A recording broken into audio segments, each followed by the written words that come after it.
Jadi melaporkan supaya dapat perhatian Pak Jokowi. Itu motifnya kan gampang sekali itu. Setelah mengungkapkan alasan tidak memenuhi panggilan Bareskrim, Rocky Gerung juga menyikapi 26 laporan yang diterima Bareskrim soal dirinya. Pasalnya puluhan laporan tersebut dilayangkan oleh sejumlah relawan Jokowi di berbagai daerah karena pernyataan yang ia lontarkan dinilai menghina Presiden Jokowi. Menurut pengamat politik tersebut, laporan itu dibuat hanya untuk mendapatkan perhatian dari Jokowi. Meski demikian, Rocky Gerung menekankan bahwa ia akan memenuhi panggilan Bareskrim selanjutnya. Hal itu diungkapkan Rocky Gerung dalam channel YouTube pribadinya pada Senin 4 September 2023 kemarin. Baik, jadi kasus yang Anda ini kan sebenarnya tadinya kasus delik aduan harusnya begitu kan ya, Bung Rocky ya? Yang Ya. ada yang 24 berapa 24 atau 26 kasus Anda tadi itu? 26 laporan dari berbagai daerah disatuin. Okay.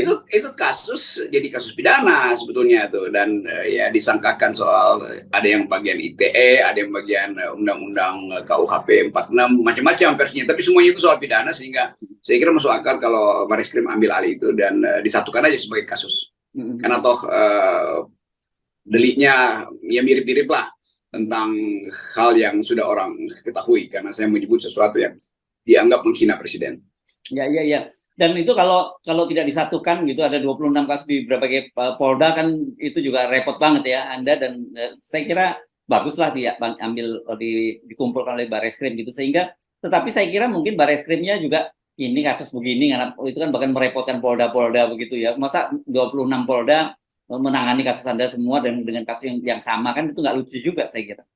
Betul, itu demi efisiensi. Kalau digabung dengan yang perdata, pas 30 tuh, ada 4 laporan perdata, 26 laporan pidana, itu berarti setiap hari saya ada di satu provinsi, itu beda-beda tuh dia. Lebih baik saya kampanye aja kalau bisa begitu kan, muter-muter di 30 pengadilan negeri itu.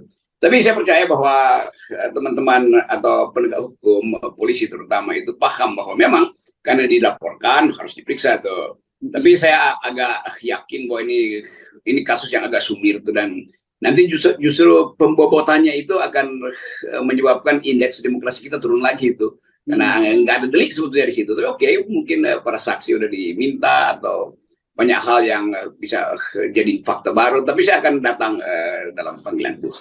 Ya, dan kalau tidak salah ada yang sekarang sedang mengajukan gugatan judicial review ke Mahkamah Konstitusi ya, tentang pasal-pasal yang akan dikenakan. Ini kan di pasal 14, 15 itu Undang-Undang Nomor 1 Tahun 46 ya, ini kalau nggak salah ya pasalnya ya, Bung Rocky ya.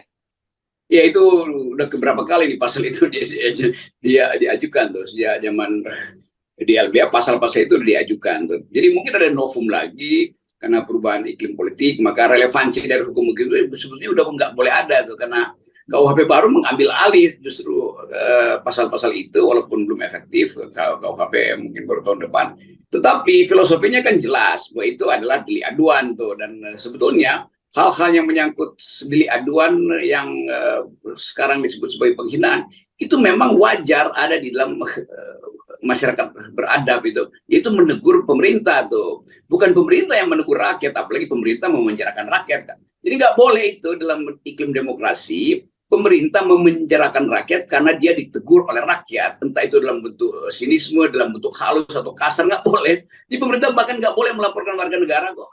Pemerintah tuh punya segala. Kalau warga negara protes atau mencaci maki atau mempertanyakan dengan kasar, ya jawab aja kan. Kan pemerintah punya menteri yang bisa menjawab, oh itu saudara Rocky salah, itu saudara Haris salah, saudara Rizal Ramli salah, saudara Said Didu salah tuh. Jadi itu intinya tuh, menjelaskan. Tapi kan dianggap kan kasar bertanyanya atau kasar. Iya memang sekasar-kasarnya Anda juga bisa jelaskan dengan cara yang kasar, bahaya pemerintah gitu kira-kira.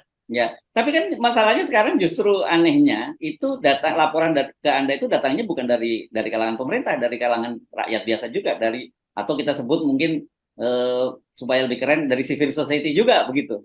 Ya, itu lebih parah lagi tuh, masyarakat sipil melaporkan masyarakat sipil dengan memanfaatkan instrumen negara kan. Itu kacau gitu kan.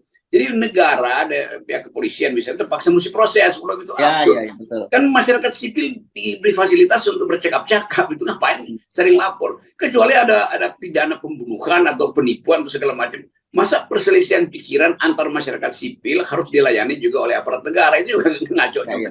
Ya. Dan dalam kasus Anda sebenarnya nggak ada perselisihan apapun ada dengan masyarakat sipil ya, yang karena Anda kritik adalah Pak Jokowi. Itu kan yang saya kira mesti kita luruskan juga. Iya, itu masyarakat sipil yang menganggap dirinya relawan Jokowi kan.